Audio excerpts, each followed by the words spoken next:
Welcome back to Liberty and Finance. We're delighted to have this returning guest, really live, truly live, entirely live.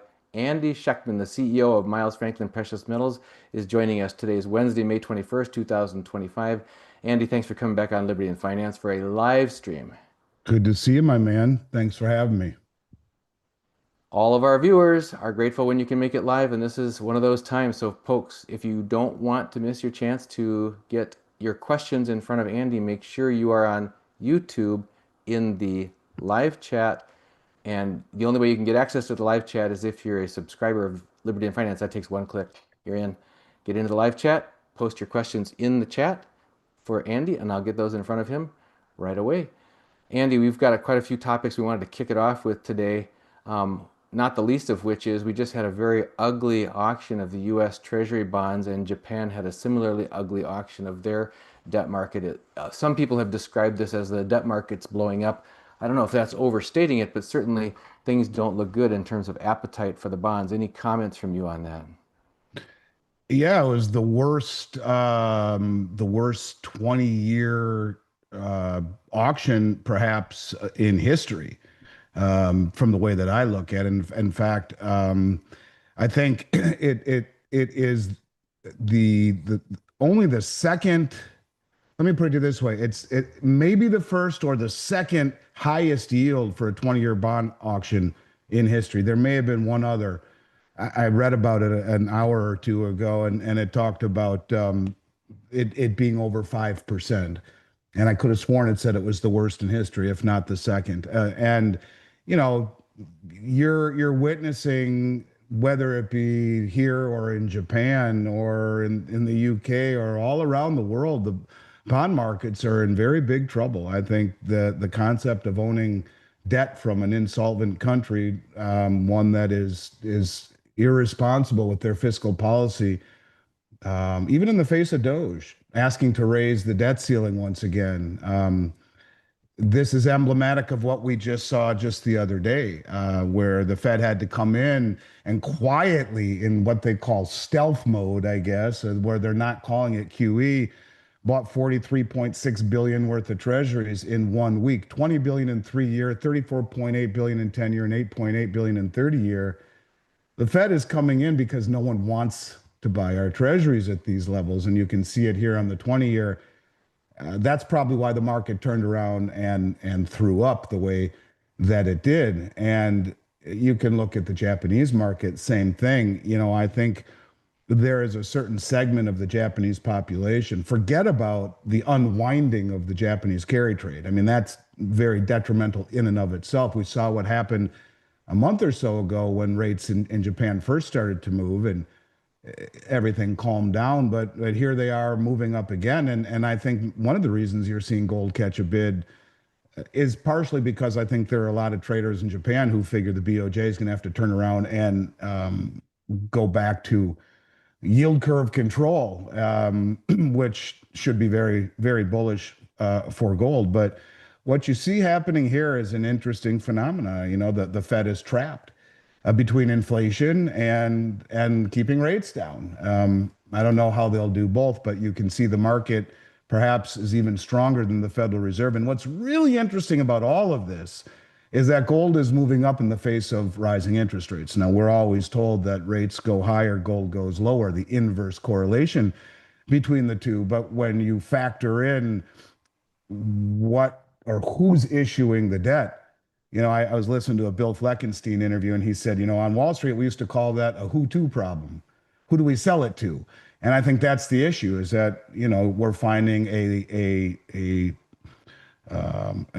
pool of a diminishing pool of interested parties to buy our treasuries. And it's funny, you see China, who is now slid to number 3 in treasury holdings, replaced by the United Kingdom. Vince Lancy had a great analogy. He said it's like two drunk guys holding each other up from falling. You have, the largest debtor nation buying debt or selling its debt to the second largest debtor nation, or real darn close to it anyway. So two broke nations buying each other's debt, as the rest of the world seems to be favoring things like commodities and cryptocurrencies or whatever the heck they can get their hands on that are tangible, copper or silver, gold or platinum, which we saw a microcosm of a short squeeze yesterday and a little bit today. And I think that's on a larger scale what you could expect to see in the silver market.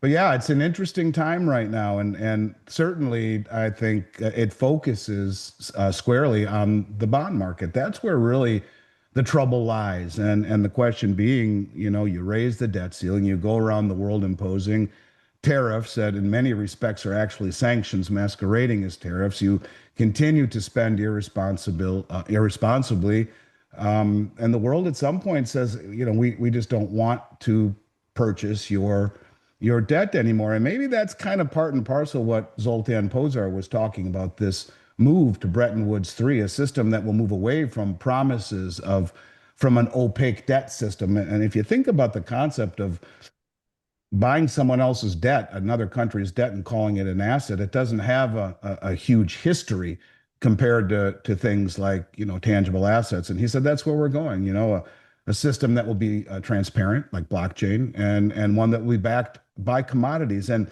the old saying, "He who has the gold makes the rules." Well, that's exactly what President Trump said on Easter Sunday in a tweet, which is interesting.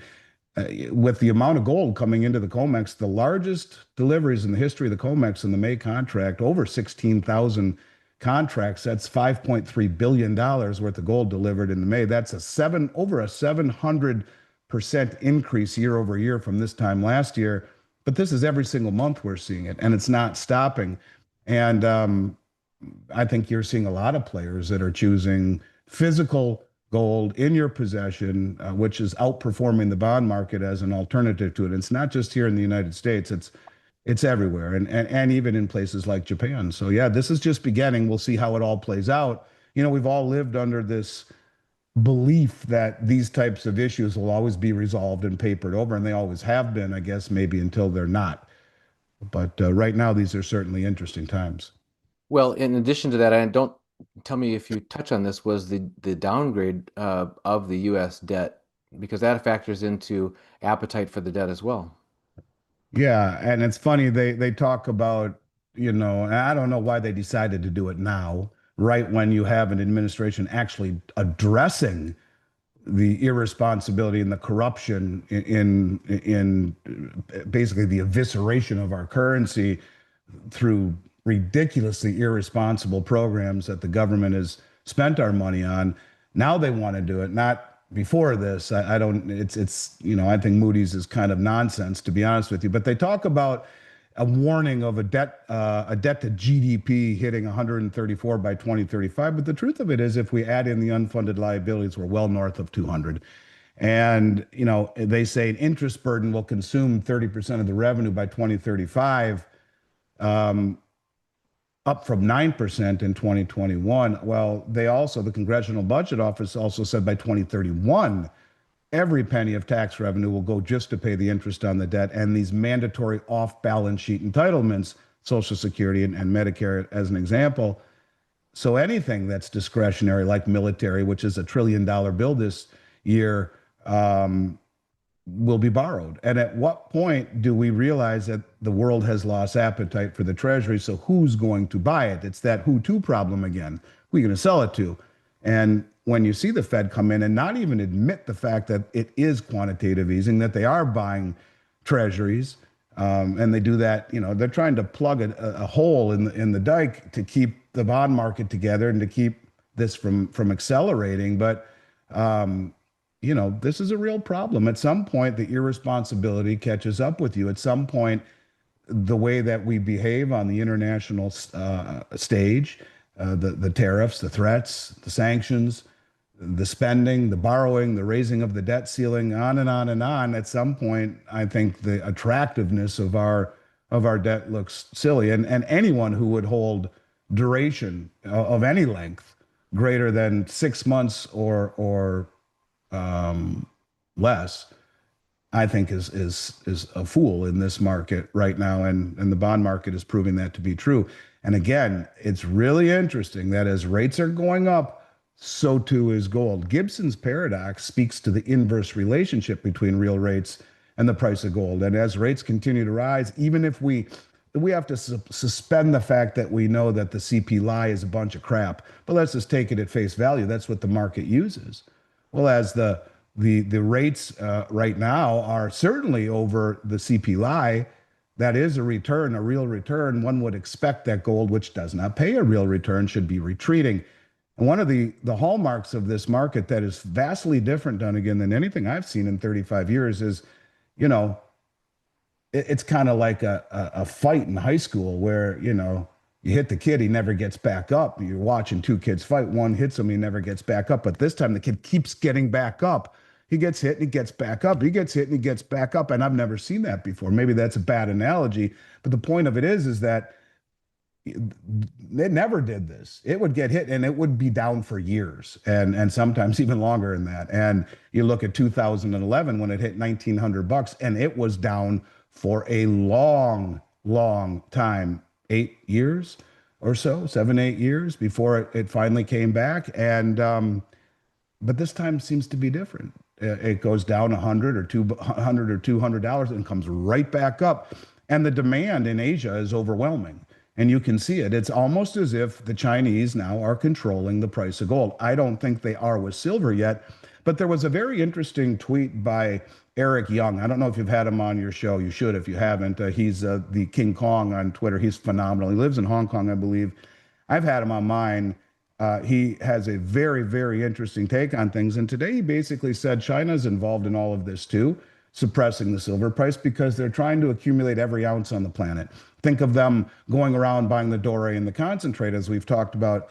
And what he's basically saying is that they're thinking for years to secure supply for their country for future generations. He said, just hold on, you'll see silver be triple digit. Don't let go. So interesting times for sure. We've got a also a topic to talk about, and that's the ECB comments on leveraged gold market and the potential fallout from that.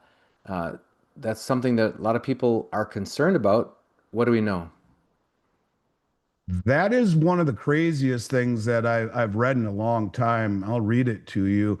The EC is one thing for you and I to say all of these things, but it's another thing to hear it from the ECB. It talks about vulnerabilities have arisen because of commodity markets tend to be concentrated amongst a few large firms, often involving leverage and a high degree of opacity deriving from the use of OTC derivatives. Margin calls and the unwinding of leverage positions could lead to liquidity stress amongst market participants, potentially propagating the shock through the wider financial system.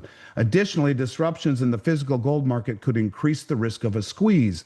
In this case, market participants could be subject to significant margin calls and or have trouble sourcing and transporting appropriate physical gold for delivery in derivative contracts, leaving themselves exposed to potentially large losses. Well, that sounds like what we've been talking about for a long time. And that's, look at the LBMA, 8 weeks Mhm. delivery on a T+1 exchange, opaque. Yeah, no one knows what's going on there. And the leverage that these physical gold market participants are engaged in, that's exactly what they're saying. You have them coming out and saying it's a threat to the entire system. Well, you're darn right it is. And this is what is being exploited by much of the world right now because they understand just what we're doing. I wanted to underscore what you just said because we interviewed Alistair McLeod a few weeks ago on that very topic about what do we know on the ground that's really happening about physical movement of gold off of the London, out of the Bank of England and to the COMEX and out of the COMEX. And Alistair, his history goes way back to the banking district in London. He had lunch every day with top bankers. He was a bank director himself, and his answer was, "We don't know." And he started going down theory one, theory two, theory three, just like we do. But talk about opaque. If somebody who's that well connected uh, says honestly, it's not clear from the Well, outside. look, the LBMA uses a ton of unallocated gold accounts where you have several parties claiming the same amounts. That's what the Hunt brothers noticed in 1980. And it disconnects reality from paper. I mean, it's the reality is that there's many, many, many times more contracts than there are ounces to deliver.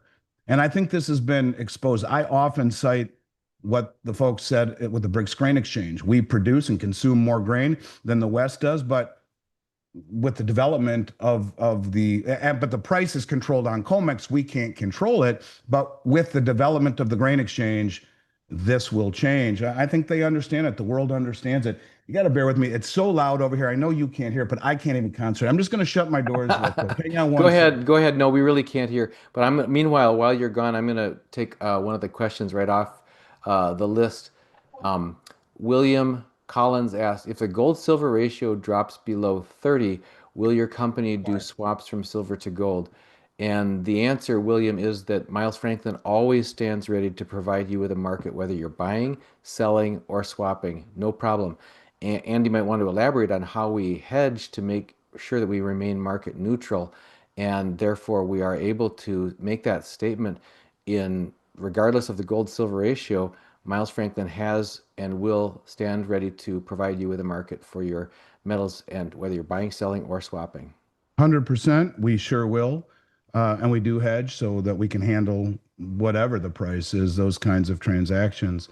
Um, so, yeah, I think that the price or the ratio is irrelevant. One thing I wanted to mention, I was looking at, Vince Lancy has a very good take on the markets, and I was looking at a a string of texts between him and Luke Gromen and talking about um,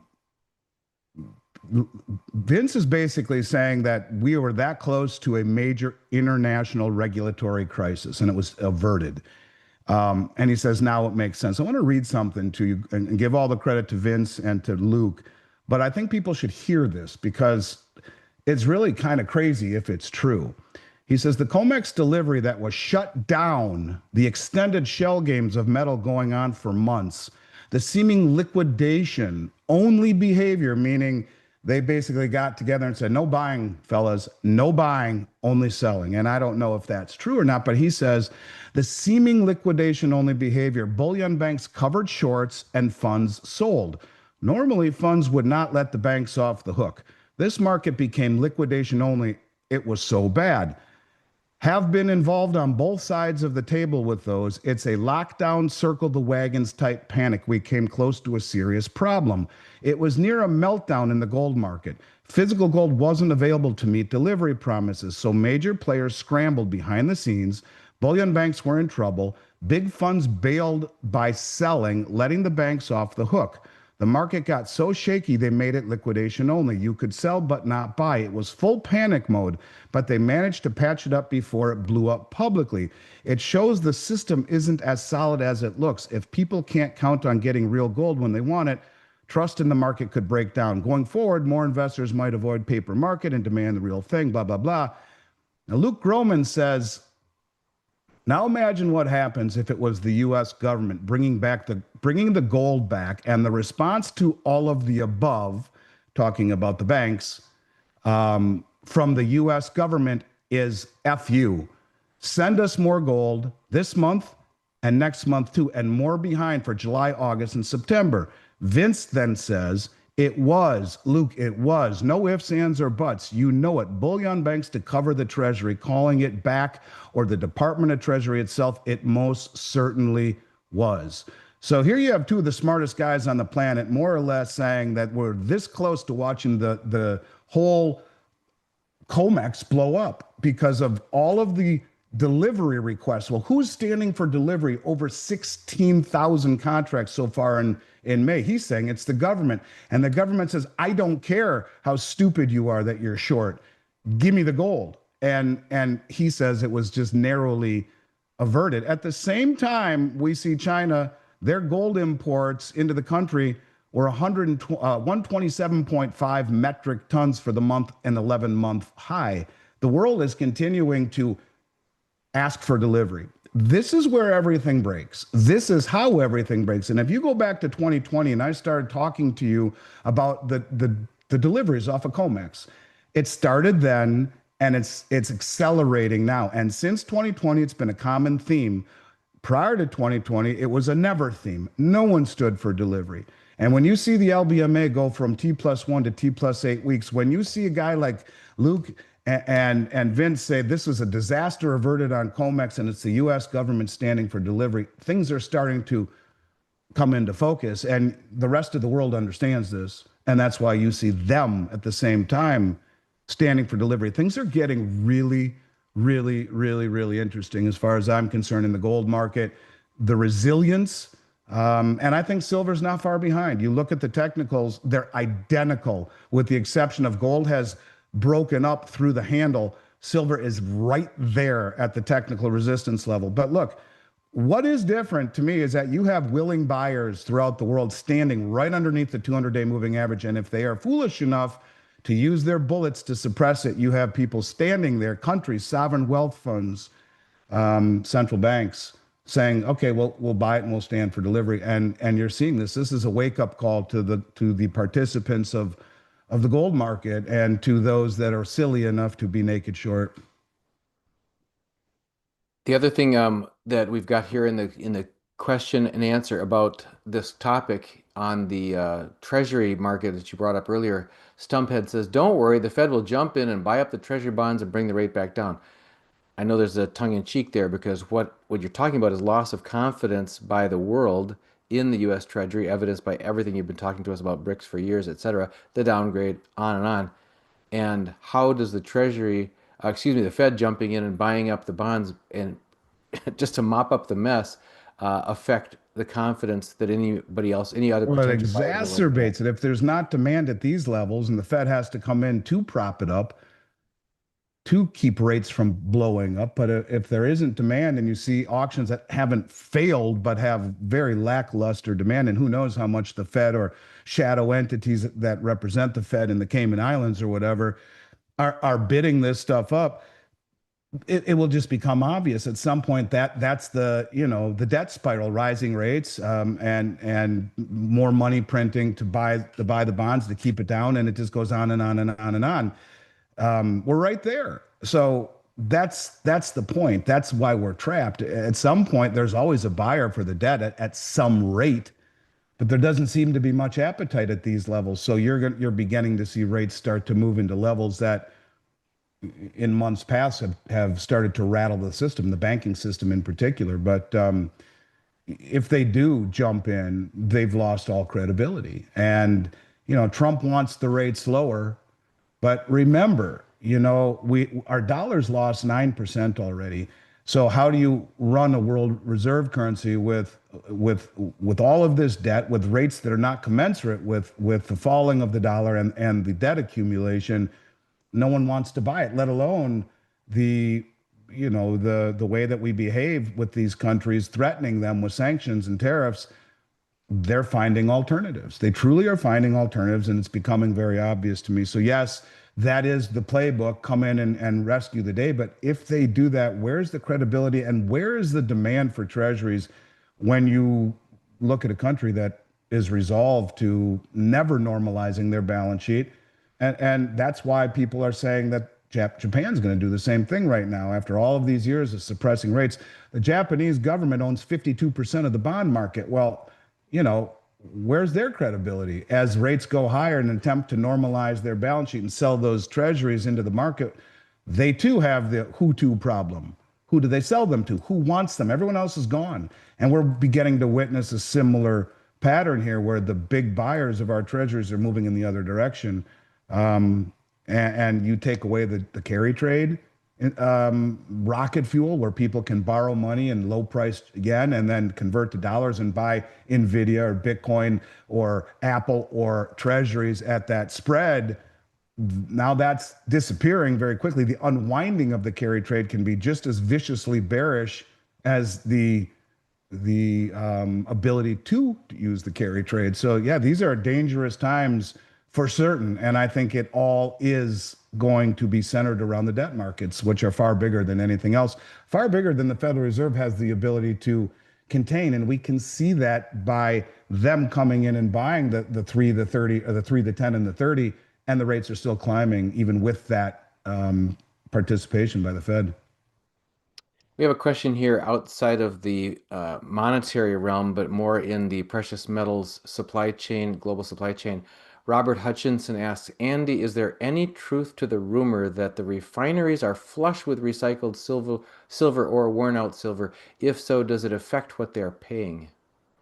I don't know that to be true at all. I don't know that they're flush with refined silver. Maybe they are. I mean, I haven't seen that at all, to be honest with Recycled you. silver was the question, yeah. Yeah, I mean, well, I did an interview with Rick the other day, Rick Rule, and he said only 18% of the silver that came to market, or 18% of the 850 million ounces last year that were available came from silver miners, and the rest was from recycling and from byproducts. So there is some recycling. I just don't know how much, and I don't know them to be flush with anything. I can tell you that because of the tariffs, getting non-denominated bars, non-currency denominated bars. I don't even know, what am I trying to say? Non-monetary bars are very difficult. The people importing them don't want to mess with it and risk the tariffs and risk trouble getting them in. So they're the ones that are making the bars. I don't know that to be true. To be honest with you, I had one of the biggest distributors in the world called me and asked me if I had any 100-ounce bars 10 days ago. Um, and these are people that I typically buy from. So I don't know if that's true or not. I wouldn't really doubt that I wouldn't put it past it being true if you read it somewhere, but that's off my radar screen. And I don't know. I'm sorry. Okay. And this one I think will be pretty easy to deal with. Yodi says, would regular US coinage hold its value if there's a dollar default, seeing how coins come from the Treasury rather than the Federal Reserve? Well, yeah, I mean, if you look at a dime, a silver dime prior to 1965, its silver value is over 20 times its face value. So yes, I think it would. I mean, it's a fair point, but I do believe it would, and for its melt value, certainly not for its face value. I mean, you could say the same thing about a silver eagle, a $1 face value or a $50 face value gold eagle. It's the underlying intrinsic value that truly matters. Maybe more so, though, the dollar and anything around it becomes a pariah, and you have greater demand for other items. I doubt that will happen, but the point of it is that no, you're not buying this stuff for its face value, and you're buying it for its melt value beyond anything. So no, I don't see that being a problem. So I think your answer is within the context of like 90% silver US Yeah. coinage, which would be 1964 and older. But this says regular US coinage, so it's a little bit unclear if he's talking about just the common clad coins that have been made more recently Well, than yeah, the that. common clad coins are just junk. They're not worth anything. And so, no one's going to buy them to melt them down. So, yeah, I mean, that's the currency. If that's the case, the currency falls as the currency falls. And it is falling. I mean, and it's falling, fallen 9% this year. So that's what President Trump wants, of course. And that's, you look at the Mar-a-Lago Accord, it speaks of a weak dollar. That's what they want. That's what he's getting. But now you're going to run into problems with who wants to take our treasuries in that environment, who wants to take our dollars in that environment for the goods that we sell, or that we buy, rather. So um, this is the quandary. This is what happens when you mess with Mother Nature the way that we did, and you suppress interest rates for 2+ decades, creating distortions and misallocations in resources and capital and distortions in asset prices. When things try and find equilibrium with reality, especially in a rising interest rate environment, the biggest shock to all will be the asset prices that regress to the mean. So, this is part of the reason he wants low interest rates and low, a cheap currency to help our exports and whatnot. But remember, it is because of the reserve status that we have low interest rates and that we have cheap goods and that we have high asset prices because the world has been buying our currency, which makes our currency strong. This is Triffin's dilemma. And you will always have strong currency as the world reserve currency because there's greater demand for it than we can supply through commerce, just simply people buying our stuff or vice versa. And so then you end up with a situation where it's so much cheaper to send your manufacturing across the world to the countries that are inexpensively producing it in their cheap or their inexpensive currency that you eviscerate your manufacturing. This is why we have trade imbalances, and it is for that.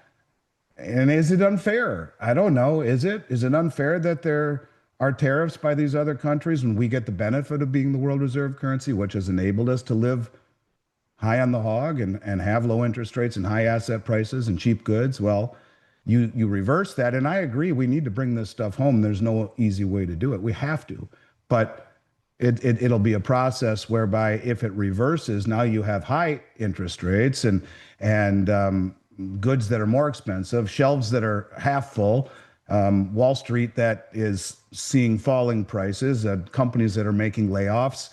You don't have the benefit then that we've enjoyed for a very long time. So it's a double-edged sword, and I don't know what the right answer is, but I will tell you that you can tell that he's certainly agitating a good portion of the world with these ideas, and at the same time, you know, we're witnessing in real time how the bond market is just losing demand from the people that have supported our indebtedness and our spending for the last 50 years. We've got a comment here from Bert Smith that I think is worthy of discussion briefly. He said, "Isn't the 0.5% of investable assets that's in gold and silver not, isn't it the percent of investable assets, not 1% of the people that own those assets?" And I think It's that's probably, investable assets. yeah, which is even a stronger case, I think, for the point you're making, because no doubt the investable assets are not evenly distributed across the population. They're absolutely going to be concentrated, and therefore it's even less than 0.5% of the people that probably have investments in gold And and silver. when you ask Rick about that, get out of here. When you ask Rick about that, he'll say it's gold and gold related equities. So it's That's not right. just gold, it's actually gold and gold stocks and ETFs. I mean, it's nothing. And that's why I've always said that this market ultimately, in my mind's eye, will be defined by an inability to readily source product because it is such a small amount. And if anything happens that would wake people up, the mainstream, in a few hours, everything would be gone. I mean, that's the truth. Eric Sprott and Rick Rule and a couple other people could empty their wallets and buy up the whole industry in an afternoon. As silly as that sounds, they could. I mean, if you had a few $1 billion thrown at the retail market in this country, and then you get to a point you have to wonder at some point if we see this thing unfold, where gold really starts to move higher and silver really starts to move higher. And at what point do the mints around the world start to rein in their desire to provide Krugerrands and kangaroos and Philharmonics and Britannias to the United States? Wouldn't it be better to keep it onshore, to become more nationalistic rather than global? And I think that will happen. So yeah, I don't say that to better hurry up and get it now, but I think these are things that I think about all the time. And again, I'm the little boy who cries wolf, but I do believe what I say. I just, you know, have a bad habit of being way early on these things, and but I do think they will happen. It's all about math at this point, and the math of where we are just doesn't add up to the rest of the world being keen on holding our dollars or holding our treasuries or continue to fund our exorbitant lifestyle when we are, here we are even with Doge, and we're asking to raise the debt ceiling and have another on the horizon $2 trillion deficit. Not a good mix. This next one is a little bit of a departure. There was a comment from a viewer here saying, "Bert, let's see. Oops. Oh, shoot. Oh, well, we've had quite a bit of talk about private property rights and privacy of transactions. You and I have talked about that several times. One of the aspects of all of that is democracy of access to information on the internet and the right of people to be able to determine what they do want to share, what they don't want to share, and being able to trust sources of information. That's why we're here as an independent source of information. This is just a news item. Republicans in the House Energy and Commerce Committee quietly added the following proposed amendment in Section 43201, subsection C of the Big Beautiful Bill, which the comment from the viewer tonight was that it failed to pass so far tonight, which has received almost no media attention. This amendment about AI 10-year lockout of the states being able to block any use of AI or any laws about AI. It says, quote, no state or political subdivision may enforce any law or regulation regulating artificial intelligence models, artificial intelligence systems, or automated decision systems during the 10-year period beginning on the date of the enactment of this act. So, talk about concentration of power in a dystopian future.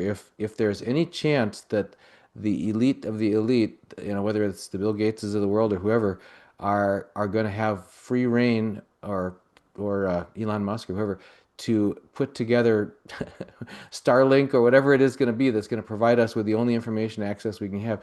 It's going to be 10-year period beginning from the date of the enactment of the big beautiful bill, before any state level uh, laws can be passed about artificial intelligence, which is baffling because it seems like it's unconstitutional on its face. That you don't pass federal laws saying the states have no rights to do things. It's the other way around. Any comments from you on equal access to information or reliability of information, concentration of power, and for as far as how we get information? And because you've been taking over podcasting on so many channels, trying to get the word out there recently, I know that you have a high regard for independent and free uh, access to information on the internet. Well, that's why there are a lot of people who will question the motivation of President Trump, that he was here or is here to usher in the surveillance state. It starts with the digital ID that he is saying you can't vote without it. He's using it under the guise of election integrity. Is it the opening the door or Pandora's box into the digital surveillance state? I'm not saying I believe it or not. I'm just saying, and then you see things like this, you know, what does that have to do with anything? And why would that be stuck into the bill? That's what they do, I guess, in Washington. But you have to wonder the motivation behind it. And instead of these bills being straightforward, they are thousands and thousands and thousands of pages, and these things are buried in it. I happen to think that AI is revolutionary. It makes a lot of things much easier. Um, but it's going to change the world in a way that I don't think people maybe are even prepared for. I tell the story of my son who now works for Miles Franklin, but he graduated with a degree from the Ross School of Business and then went to promptly to Manhattan to become an accountant at Price Waterhouse, getting paid what I thought was barely subsistence living of just over $70,000. It's a great living in Minneapolis. It's not so much in Manhattan. Was living with two other guys in a tiny little box size house apartment. But the point I'm getting at is, why do they need to pay a kid 70 grand to analyze the balance sheet of a real estate investment trust when AI can do it in 2 seconds? And I don't think we begin to see anything yet. The whole accounting profession is going to change, as is so many professions, radiology, the doctors and now you see Medtronic come out with a robotic surgical machine that, is advancing so fast it will take over for surgeons. And this whole AI revolution is kind of concerning. It's kind of scary. I personally liked it in the 70s and the 80s before cell phones. I think it's growing to a level where there should be a lot more pushback and a lot more thought on it as to what the ramifications are. But I guess once the Pandora's box is open, it's too late. I didn't know that, and I think it's kind of frightening that they would try to slide that in. Um, the states should have the ability to push back on many things, whether it's marijuana or cryptocurrencies or whatever, or CBDCs or gold. Oh, would you knock it off, buddy? Sorry. That gold is, I'm building a new studio. I'll be in there in maybe 10 days. This will never happen again. But using gold as legal tender, I was just talking to Jason Cousins from Glint, and he says to me, Andy, my insiders tell me that Governor DeSantis is going to sign the bill probably on Tuesday. So these are things where, the federal government says, well, you have to use this, but the states have the ability to say, no, we're going to use this, or any of the things that the states choose. from abortion on down. These are things that are the prerogative of the state. And to put something in there and say this cannot be done should alarm everybody. And I think AI is something that should alarm everyone, especially if you have kids, as to where their path is and what they're going to do in the future to make a living. We've got another question here. Question from ML. Will confidence be gone in the dollar at the exact moment the purchasing power of the dollar goes from 3% to 0%? Or can confidence go on even after the official 0% has been reached? Mila, knock it off. I think the confidence is sliding by the moment, and who knows what it is to that pushes it over the edge. I think one of the things that would exacerbate the confidence or the loss of confidence in the dollar would be like what we talked about last week, where this new bridge technology that is being rolled out by China, which is the Mbridge, which they've hooked up with the Asian nations and the Middle East nations, which represent 38% of global GDP. Remember what the Russian finance minister said. We're opening this up to other nations as well that are not BRICS nations. Well, you have 42 countries, Vietnam being the 42nd, to apply, or 44, one or the other, but that have applied to the BRICS. But you have the Shanghai Cooperation Organization, the Eurasian Economic Union, and the Belt Road.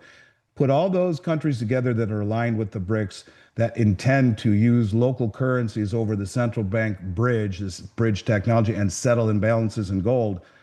And very, very quickly, you have an alternative to settling transactions globally and perhaps even replacing the treasury with things like gold. I'm not saying it's going to happen, but what I'm saying is the argument is that there's never, they always say the dollar's the cleanest shirt in the dirty laundry hamper, but there's never been a challenger. Well, I'm not saying that this will be a unified currency, but if enough of the world settle in their own currencies and then save in something other than treasuries, Houston, we have a big problem. And it's the same thing as a unified currency. In fact, maybe it's even stronger because now everyone is using their own. So what are you going to go to war with everybody? And when you talk about all of these countries in this massive swath of human population, it is a genius stroke for Lavrov to say we're opening it up to other countries. Now, I'm just guessing that they would use the Belt Road, the SCO, and the Eurasian Economic Union. They've already brought in the Asian countries. If they do that and they say all of the Belt Road participants, every one of them can settle in their own currency, and any imbalance will be settled in gold. SWIFT won't even know how much commerce is happening because the way that it's measured by the U.S. is how much business is transacting. It's going through the SWIFT channels.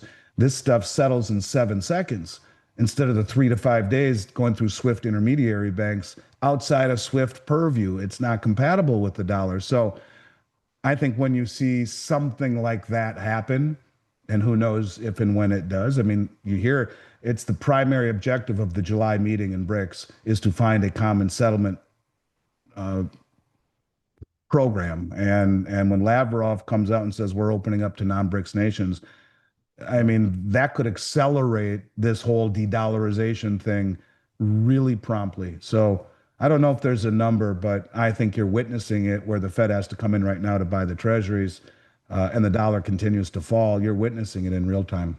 As you've pointed out in the past, the historical examples you can give over decades and decades and decades is whichever country stuck their head up and broke ranks and said, we're not gonna be bullied around anymore. We're not gonna go with this dollar destruction anymore. They got whacked really bad. But now there's strength in numbers, and when these numbers are growing exponentially, if you start opening the door to non-member nations. 100%. Saudi Arabia has been kowtowing to the president with massive oil pumping to keep the price of oil down. Maybe it's a deal they're making. They're straddling the line. Remember, they were a full participant in Enbridge before it got yanked out. They're talking about allowing the Shanghai Metals Exchange to build a vault, a vault of the Shanghai Metals Exchange in Saudi Arabia. They're doing one in Hong Kong too. Why would they do that? Well, they'll trade, they'll buy oil from Saudi Arabia, China will, and they'll trade over the bridge technology and they'll use digital yuan and settle imbalances in gold. And the gold is right there in Saudi Arabia. So they're playing both sides, as they probably should. But, these countries, I think, have already lost faith in in this country. And President Trump won't be president forever. And they're building a plan B. They're building the back channels. This is the difference. And when you think of what Eric Young said, King Kong on X, don't sell your silver. China is part of this. They're part of the suppression. They are buying every ounce they possibly can to supply their future generations with enough silver. They are trying to corner the physical market. That's why, as the second largest producer in the world, they're buying doré and concentrate. Why the hell would they do that? Pay twice what the West will, send it back to refine it. Why? Because they're trying to use the last maybe days of the Western pricing system to their advantage. And when you see these massive when you see Vince Lancy said we were this close to the whole market blowing up. Well, that's this month. What happens next month? To my knowledge, I don't even think May is an active delivery month for gold. It is for silver. And it was also the largest delivery of silver in the history of the COMEX market so far in the month of May. So, price is a tool of misdirection. Volatility is a tool of misdirection. But look underneath the sheets, and what you see is these players continuing, regardless of rising rates, regardless of volatility, regardless of anything. Mm-hmm. They're standing for delivery, and that's where things begin to get very, very interesting. And it centers also not just on gold and silver. It's choosing gold and silver over dollars and treasuries, and that's really the statement that I see happening. And people, I think, get disenchanted with how long it takes, and the instant gratification that's ingrained in this society is something that doesn't allow people to have enough patience to see the long game is being played right out from underneath us. And they're doing it knowing that that's how we look at things. Not only that, we have a media that doesn't alert us to any of this stuff. Right. So, people are blindsided, as Kiyosaki always says to me, people can't get out of the way of what they don't see coming. It's true. And no one sees this coming except maybe the biggest traders on the planet here on the COMEX who are standing for delivery. Why are they doing that? In enormous amounts. Mm-hmm. Just the amount of gold in the May and the March contract combined, you're talking $10 billion. Well, who's got $10 billion to buy gold? Just in those two contracts alone. I'm not even talking about January, February, April, and you put it all together and you're talking, I don't know, well north of 20 billion just in gold. And I don't know how much silver, but a lot. This is the largest delivery in the history of the COMEX this month. And it's the 21st. It's not over yet. I wanted to get to a question from Clifton Moberg that follows up on your question about BRICS countries agreeing to settle their trade imbalances in gold. But I want to first give you a chance to hit the weekly specials just for a moment. I'm going to share that up here quick. If you can read these off so people who are listening audio only can follow along. 1 ounce gold Eagles, $89.99 over spot. Backdate, when I tell you that a 2025 gold Eagle cost me more than that, right from the mint. So these are real, and you can understand why premiums on the buy side, buyback, are low. If the primary distributors, if they have to buy large amounts with, there is no, I'm not taking gold Eagles this time, U.S. Mint, you have an obligation to. They're paying, in essence, like 3.2, 3.3%. So, what is that? 3,300 times 1.032. They're paying 34.05. So they're paying $100, at least $100 or more over spot to buy 2025s. The primary distributors, before they would sell them to, authorized resellers like me.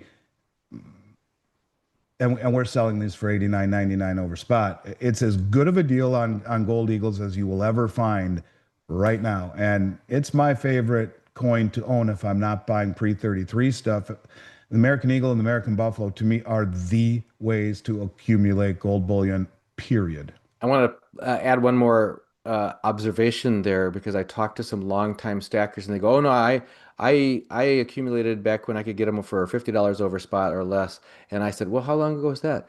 And in my case, that was back when gold was between 1,400 to 1,500 bucks. So on a percentage basis, we all need to be adjusting our expectations to premiums. We're not necessarily going to see on a dollar value the old premiums that prevailed back when the price of gold was less than half of what Well, it it's the is now. same thing when you see the price of gold fall by $100 and you freak out. It's 3% move. At 1,400, it's $36, or 42, $42. yeah, right. Yeah, so it's one of these deals where the bigger the number gets, the percentage, it seems scary, but it's not. This is a really, really, really sharp price period. It really is. And Silver Eagles? 1 ounce silver eagles, these are 2025s at 4.99 over spot. Um, if I had my choice and I'm buying bullion, I mean, if you looked at my holdings, I started doing this really started doing it in 1990. And so I was always buying pre 33 stuff until 2000. So I have a lot of it, pre 33 stuff. But since that time, the majority of everything I bought is bullion. And if you looked at my holdings, you would see primarily 95% gold eagles, gold buffaloes, and silver eagles. To me, there's nothing better. Um, there are better values, there are cheaper items. There's just something about the American Eagles. And if you look at what happened when the demand was off the hook, 2020, 2021, 2022, 2023, I would have bought these back at 11 or $12 over spot, let alone there was no one selling them in the country for under 14 over. Right. So to me, they've performed the best in times of strain and great demand. To me, they're the most sought after. And with all of these states passing legal tender laws, many of which name the American Eagle, I just think yes, it's more money. We don't make that money. This is how much. And let me just explain something real quick. I know I'm diverging from this, but when the mint sells out a product, they sell their product to the primary distributors. And when they run out, primary distributors become the market makers. They're the ones jacking up the premium, both buy and sell.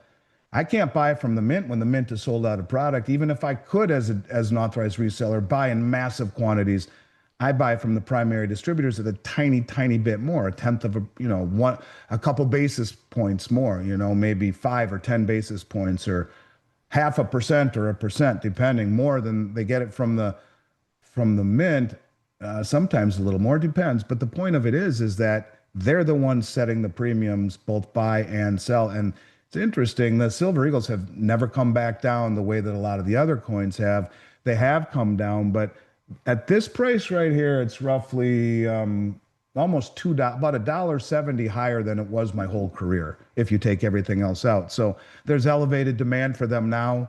And one sign, all it takes is one event, one sign of the public waking up, or these states continuing to pass legal tender laws like the state of Florida. And I think the best place to be would be in American made items. That's just my own personal feeling. I don't have a problem with the other stuff. I own it. But most of what I own and most of what I buy would be the American Eagles and American Buffaloes. And They speaking don't of, make the Buffalo and silver, by the way. correct. Yeah, be clear about that. That's right. People think sometimes that silver buffalo rounds are from the US Mint. They're More not. people think that than I care to admit, and that's maybe part of the reason the refiners make it, and it's not being straight with people. So, yes, the Buffalo rounds are made by refineries; they're not made by the United States Mint. Speaking of US Mint lineage, there's your third item that's been able to be maintained. I was amazed that this has been able to maintain for like 2 months at this price because Yeah, the constitutional silver at $1.99 over dimes and quarters. It's not sexy. It's the best value, but it's not sexy. You want to show your wife the new gold and silver you bought, and you show her a bag of dimes and quarters. She'll go, "What the hell is this?" And it's just not sexy. It's old dimes and quarters. So, but it's the best value, and it performed better than anything but the Silver Eagles during the pandemic. So it would be number two in terms of my own priority, number one in best value, and utility. So I do like them, but they're not sexy. It is what it is. and finally still have some of these 10-ounce large British coins available. Yep, the 10 ounce British coins in various sizes at 2.99 over spot or over melt per ounce. Um, they're cool. I like them. They're beautiful. They're unusual. They're grand. And as I said before, now we're in the graduation season. It's a great gift too, and one that will attract an awful lot of attention and won't be spent away. And you'll see these kids in 20 years, and they'll say, I still got that coin you gave me. Thank you. So yeah, I love them. They're really neat. Want to get to Clifton Moberg's question before we have to wrap. He says, "What do we mean when we say the BRICS countries will settle the difference in gold? What is the set price of this gold?" Whatever the market price is. It means that if you're trading with another country and there's a trade imbalance, whether it be related to the currency value, the exchange rate, or just the amount of trade, um, any imbalance will be settled in gold instead of using their currency to settle it. They'll settle any imbalances in gold. It's the premise of the unit, really. So we trade with each other. If I have a currency and you have a currency, and you have much more of my currency than I have of yours, we can settle the imbalances in gold, and you'll hang on to my currency to, to buy something down the road. But whatever that imbalance is, that imbalance that is a a trade imbalance will be settled in gold at whatever the prevailing market is. And so it's just a way to clean things up with a neutral asset, I guess is what I'm saying.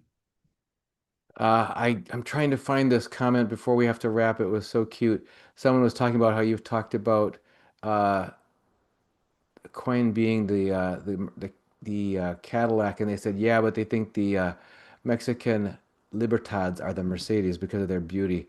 Yeah, Uh, and they're actually very hard to come by and they have big premiums, but they're neat. But Mexico really doesn't sell very many of them at all.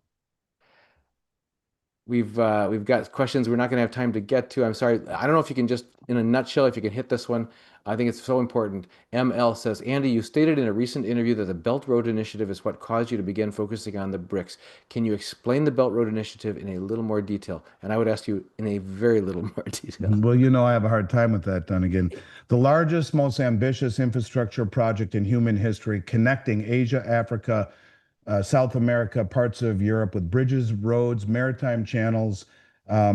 These are mostly underdeveloped nations. China comes in and develops them, builds all of the infrastructure, builds all of the gold mines, the silver mines, the oil refineries, everything allows these countries to not only exploit their natural resources, but to bring it to market. And the economic ninja once told me, I have never validated it or verified it, but he said to me, that the roads, this whole infrastructure will primarily only be patrolled by military and commerce. It's just a way for these countries to become industrialized, to pull their natural resources out. China comes in and builds the infrastructure to do it, and they get paid in those natural resources for their efforts.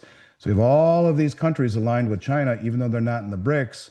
They're aligned with China and the payment system. If it is opened up to the new bridge payment system, it's 70% of human population, currently over 50% of global GDP. It's a big deal. Andy, we're so grateful for your Don't presence go, here and live Dunnigan. stream especially. Well, we're gonna try to do this every Wednesday. Yeah. So um, it'll See, be a great she says, don't opportunity. go, Dunnigan. I'm sorry. I know your dog is gonna want to get into your studio once you build it too, though. yeah, So it ain't happening. It's going that to be won't. such a cool studio. And I have some really neat things to announce. I'm almost there. I just can't, I want to, but I can't say it yet. No, But that's all right. soon, That's all right. And very soon. grateful for your presence here. And folks, everybody who's on this live chat, we really appreciate your being here. We have 3.4 thousand views so far. At the moment, we have 832 concurrent users out there. It's been great. We peaked out just below 1,000 just a few minutes ago, and you guys are the ones who make this happen. So please share this video with your family, friends, coworkers, neighbors. We got to get the word out. People are not hearing about this. As Andy says, the mainstream financial press has been absolutely derelict in their duty to alert people to the necessity of protecting themselves into real assets. Andy, One final. last thing I want to say, and then I'll let you go. The whole conversation was about interest rates and the fallout. Porter Stansberry put something out that I think everyone should hear. It's one paragraph, and then I'll shut up and I'll leave.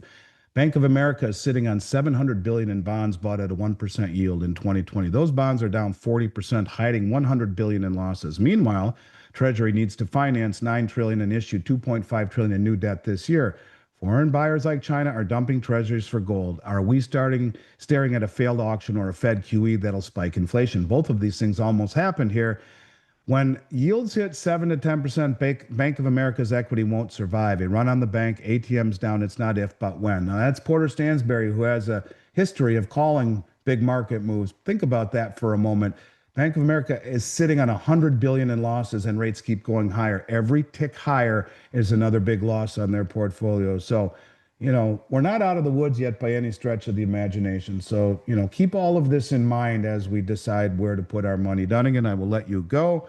Thank you for having me, and I will see you again next week. Same bat time, same bat channel. Next Wednesday, we'll be here. Thank you, Andy. Thank you, everyone, for being here. Got it. Make sure you tune in next Wednesday, 5 p.m. East Central, excuse me, 5 p.m. Pacific, 8 p.m. Eastern. We'll be here. Take care.